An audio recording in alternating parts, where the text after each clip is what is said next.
It was the middle of summer in 2019, and I was hauling a load of construction supplies from Phoenix to Albuquerque. The route was straightforward, mostly desert highways and open skies. I liked night drives the best. Fewer cars on the road, cooler air, and a peacefulness that made the miles fly by. That night started like any other. The sky was clear, the moon bright enough to light up the barren landscape, and the hum of the engine kept me company. Somewhere along Route 60, about an hour from the New Mexico border, I spotted a figure standing by the side of the road, their thumb extended in the universal gesture for a ride. Normally, I wouldn't stop. Hitchhikers were rare these days, and as much as I'd like to help, you never know who or what you're letting into your cab. But something about this person caught my attention. They were wearing a faded red jacket, the kind that stood out starkly against the pale desert sand. Their head was down, but their posture seemed oddly stiff, as though they were struggling to stand upright. I slowed the truck and rolled down the window. "You all right?" I called out. The hitchhiker didn't answer, didn't even lift their head. I felt a prickle of unease and quickly rolled the window back up, hitting the gas and pulling back onto the highway. In the rearview mirror, I saw the figure still standing there, their thumb now lowered. I tried to shake it off, telling myself I'd made the right call. But about 10 minutes later, I saw them again. The same red jacket, the same stiff posture. This time, they were standing further up the road, as if they'd somehow gotten ahead of me. My stomach dropped. There were no turnoffs, no side roads they could have taken. It didn't make sense. I sped past without slowing down, my eyes locked on the road ahead. When I glanced in the mirror, the figure was gone. Another 20 minutes passed, and I began to convince myself it was a trick of the light, maybe a mirage. The desert played those kinds of games at night. But just as I was starting to relax, my headlights caught a familiar shape up ahead. The hitchhiker was standing in the middle of the road. "Damn it," I muttered, slamming on the brakes. The truck screeched to a halt, the tires skidding slightly on the asphalt.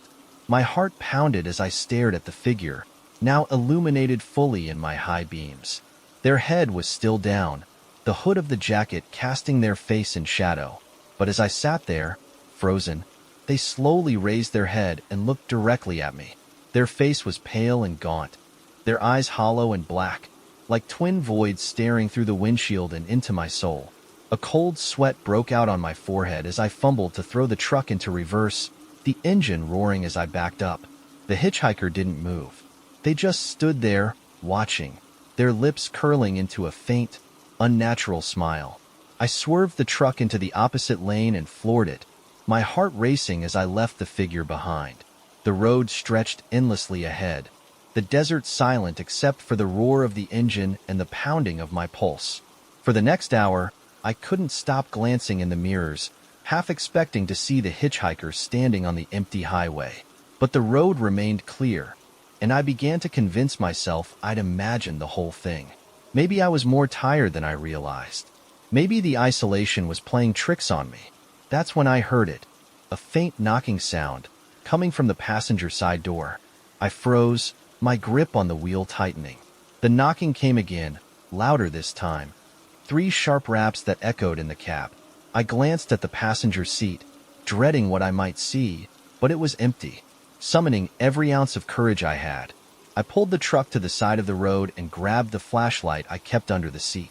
My hands shook as I stepped out, the desert air cold against my sweat-soaked skin. I shined the light at the passenger door, half expecting to find a handprint or some other sign of what had made the noise. Nothing. I swept the flashlight around the truck, the beam cutting through the darkness. The road was empty, the desert stretching endlessly in every direction. But as I circled back to the driver's side, I felt it, a presence, heavy and suffocating, like someone was standing just behind me. I spun around, the flashlight shaking in my grip. The beam landed on the hitchhiker, now standing just a few feet away. They were closer than they'd been before, their gaunt face twisted into that same eerie smile. Their lips moved silently, as though they were speaking, but no sound came out. My chest tightened as I stumbled backward, my flashlight flickering as if the battery was dying. "What do you want?" I shouted, my voice cracking. The hitchhiker tilted their head, their empty eyes locked on mine. Then, in one fluid motion, they turned and walked toward the desert, their figure fading into the shadows until they were gone. I didn't stick around to see if they'd come back. I climbed into the cab, locked the doors, and sped off, not caring about the load or the speed limit. By the time I reached the next truck stop, dawn was breaking, and the sky was streaked with shades of orange and pink. I parked under the bright lights of the gas station and sat there for a long time, trying to process what had happened. My hands were still shaking, and my throat felt raw, as though I'd been screaming. When I finally stepped inside the diner, a few other truckers were gathered around the counter, sipping coffee and chatting. I sat down at the far end, hoping to blend in, but the waitress must have noticed how rattled I looked. "You all right, Han?" she asked, setting a steaming cup of coffee in front of me. "Yeah," I said, though my voice sounded hollow. "Rough night." One of the truckers at the counter glanced over, a knowing look in his eyes. "You take Route 60? I nodded slowly. "Let me guess," he said, leaning back in his chair. "You saw the hitchhiker." My blood ran cold. "You've seen them too?" He nodded. "Plenty of folks have. Always the same. Red jacket, hollow eyes. They say he died out there, looking for a ride. Guess he's still waiting." I didn't finish my coffee. I didn't even wait for the check. I got back in my truck and took the longest detour of my life to avoid Route 60. And to this day, I've never driven that stretch of highway again. Sometimes, though, when I'm on a lonely road at night, I swear I see flashes of red in the distance, and I wonder if he's still out there, waiting for someone brave or foolish enough to stop. I've been driving trucks for 15 years, crisscrossing the country through countless highways, back roads, and small towns. In all that time, I've seen my fair share of strange things. Truckers swap stories at diners and rest stops, ghost lights, phantom hitchhikers, strange animals. But I always chalked it up to tired minds and long hours. That changed for me on a frigid night in 2020 when I was hauling a load of farm equipment from Pennsylvania to Iowa. My route took me along Route 46, a desolate highway cutting through rural Ohio. Truckers have a nickname for it, Dead Stretch, not because it's particularly dangerous, but because of how eerily lifeless it feels, especially at night. You can go hours without seeing another car or a single light from a farmhouse. The weather that night was clear, but the wind was brutal. It screamed across the open fields on either side of the highway, rattling the cab of my truck. I just passed through a small town and was settling in for the long, empty stretch ahead when I noticed it, a faint pair of taillights far in the distance. The lights grew brighter as I got closer. It was an old sedan, parked on the shoulder with its hazard lights blinking. The car looked beaten up, its rusted frame barely holding together under a thick layer of grime. "Hope you've got a good heater in there," I muttered to myself, slowing down to take a closer look. The interior was dark, and I couldn't see anyone inside. I briefly considered pulling over, but something about the scene felt wrong. The car looked too still, like it had been abandoned there for years despite the blinking hazards. Shaking my head, I pressed the gas and kept moving. My headlights swept over the car one last time as I passed, and that's when I saw it. The driver's side door was slightly open. A chill ran down my spine. I tried to convince myself it was nothing. Maybe the driver had walked to get help, but as the miles rolled by, I couldn't shake the feeling that I should have seen someone. The stretch of road ahead was empty. About 20 minutes later, I saw it again. Same car, same blinking hazard lights, same empty interior. I hit the brakes, my tires skidding slightly on the icy road. There was no way that car could have gotten ahead of me. I hadn't passed any turnoffs or crossroads, and I was driving at a steady 60 miles per hour. I stared at the car as I passed, my hands gripping the wheel so tightly my knuckles turned white. "This doesn't make sense," I muttered, glancing in the rearview mirror. The road behind me was pitch black, with no sign of the car or anyone else. I turned on the radio, desperate for some kind of distraction, but every station was nothing but static. The silence in the cab was suffocating, broken only by the hum of the engine and the howl of the wind outside. It wasn't long before I saw the car again. This time, it was parked in the middle of the road, its hazard lights flashing like a heartbeat. My chest tightened as I slammed on the brakes, the truck screeching to a halt just a few feet from the sedan's rear bumper. My headlights illuminated it fully now, and I could see that the driver's side door was still ajar. "What the hell is going on?" I whispered, my breath fogging the cold air in the cab. I grabbed my flashlight from the glove compartment and reluctantly stepped out. The wind hit me like a wall, biting into my skin as I approached the car. "Hello?" I called, my voice barely audible over the gusts. "Is anyone here? Do you need help?" No answer. I shined the flashlight into the car. The driver's seat was empty, but the passenger seat wasn't. A black duffel bag sat there, zipped tightly shut. Beneath it, a dark liquid had pooled, the faint smell of metal and rot making my stomach churn. "Okay, no," I said aloud, stepping back toward the truck. But just as I turned, I heard it, a faint tapping sound, coming from the trunk. Tap, tap, tap. My heart stopped. I stared at the trunk, the beam of my flashlight trembling in my hand. "Is someone in there?" I called, my voice cracking. The tapping stopped. I hesitated, every instinct screaming at me to get back in the truck and leave. But against my better judgment, I stepped closer and reached for the latch. The cold metal burned my fingers as I pulled it open. The trunk was empty. Relief washed over me, but it was short-lived. As I turned to head back to my truck, I froze. A figure stood in the middle of the road, illuminated by my headlights. They were tall and gaunt, their face hidden beneath the hood of a tattered jacket. "Hey!" I shouted, my voice trembling. "Do you need help?" The figure didn't move. For a moment, we just stared at each other, the wind howling between us. Then, without warning, they bolted toward the side of the road, disappearing into the darkness. I didn't wait to see if they'd come back.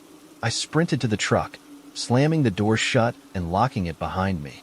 My hands shook as I threw the truck into gear and sped off, the tires skidding slightly on the icy pavement. For the next hour, I couldn't stop glancing in the rearview mirror. The highway behind me was empty, but I couldn't shake the feeling that I wasn't alone.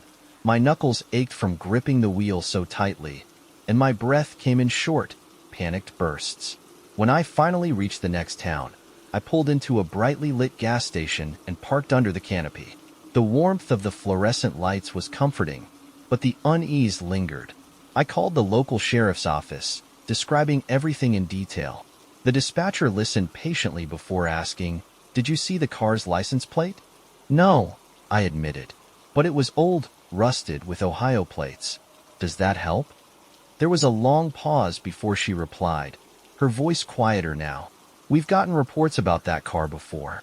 Same description, same strange behavior. But whenever deputies go to check it out, it's gone." To this day, I avoid Route 46 whenever I can. The memory of that car, the black bag, and the figure standing in the road haunts me. Late at night, when I'm alone in the cab, I sometimes think I hear it, the faint tap, tap, tap of something knocking, waiting for me to notice it again. I've always loved the open road. There's something calming about the hum of the engine, the endless miles of highway, and the knowledge that you're heading somewhere new. But for all the freedom trucking offers, the job has its dark side. Empty highways, strange encounters, and nights where the world feels too big and too quiet. The night it happened, I was driving through rural Montana on a stretch of highway that felt like it stretched forever. It was one of those nights when the sky was so dark you couldn't tell where the land ended and the stars began. I was hauling a load of construction materials, trying to make it to a way station before shutting down for the night. Just after 11 p.m., my stomach growled, reminding me that I hadn't eaten since early that morning. I decided to pull off at the next rest stop, a small, dimly lit area tucked into the side of the highway. I'd stopped there a few times before. It wasn't the cleanest, but it had vending machines and bathrooms, which was all I needed. The rest stop was empty when I pulled in. The overhead lights cast weak, yellow halos over the cracked pavement, and the only sound was the wind whistling through the nearby trees. I parked near the vending machines and climbed out, stretching my legs and rolling my shoulders. The cold air hit me like a slap, and I zipped up my jacket as I approached the machines. I was fumbling for change when I heard it, the faint crunch of footsteps on the gravel behind me. I froze, my hand hovering over the machine's buttons. "Hello?" I called, my voice cutting through the stillness. No response. I turned, scanning the parking lot, but it was empty. Just the dark shapes of a few parked cars and my truck sitting silently in the glow of the lights. Shaking my head, I chalked it up to nerves and turned back to the machine. I was bending down to grab my soda when I heard it again. This time closer, the unmistakable sound of slow, deliberate footsteps approaching from behind. My stomach tightened, and I turned sharply, clutching the soda can like it was a weapon. The lot was still empty. The lights flickered faintly, casting shifting shadows across the pavement. I stood there for a moment, listening to the wind and my own heartbeat pounding in my ears, before taking a deep breath and heading back to the truck. "You're just tired," I muttered, climbing into the cab and locking the doors behind me. The soda sat untouched on the dashboard as I settled into my seat, ready to get back on the road. But then I saw him. He was standing at the edge of the rest stop, just outside the pool of light cast by the overhead lamps. A tall, thin figure, his silhouette barely visible against the darkness of the trees. He didn't move, didn't wave, just stood there, watching. My blood ran cold as I stared at him, my hand instinctively reaching for the keys. "What the hell?" I whispered, my breath fogging the cab's window. As I turned the ignition, the headlights flared to life, sweeping across the parking lot. The figure was gone. I sat there for a moment, my hands gripping the wheel so tightly they ached. I glanced at the mirrors, half expecting to see him standing behind the truck, but the lot was empty. With a deep breath, I pulled onto the highway, the rest stop disappearing into the darkness behind me. I'd been back on the road for maybe 20 minutes when I noticed something strange. The cab felt colder than usual, the kind of chill that made the hairs on my arms stand on end. I reached for the heater controls, but they were already set to high. The dashboard lights flickered briefly, casting strange shadows across the cab, and that's when I heard it, a faint, rhythmic tapping coming from the sleeper compartment behind me. My heart sank. I hadn't stopped to check the truck after seeing the figure, and now, the idea that someone might have climbed aboard filled me with dread. I slowed the truck, pulling onto the shoulder, and grabbed the heavy flashlight I kept by the seat. "Whoever's back there, you'd better get out now," I shouted, trying to sound braver than I felt. The tapping stopped. I climbed out of the cab, flashlight in hand, and made my way to the back of the truck. The wind howled across the open plains, drowning out the sound of my boots crunching against the gravel. The trailer doors were locked tight, and nothing seemed out of place. Still, the unease gnawed at me as I climbed back into the cab and shut the door. I was about to start driving again when I saw it, a handprint on the inside of the passenger window. It was faint, smeared slightly, as though someone had pressed their hand against the glass and dragged it down. My stomach churned as I scanned the cab, my flashlight darting over every corner. There was no one there. For the next hour, I drove in tense silence, the weight of the night pressing down on me. I kept glancing at the passenger seat, half expecting to see someone sitting there, but the cab remained empty. Just as I began to relax, a sound broke the silence, a soft, raspy whisper, coming from the sleeper compartment. I slammed on the brakes, the truck screeching to a halt in the middle of the deserted highway. My heart pounded as I grabbed the flashlight again, turning to face the sleeper.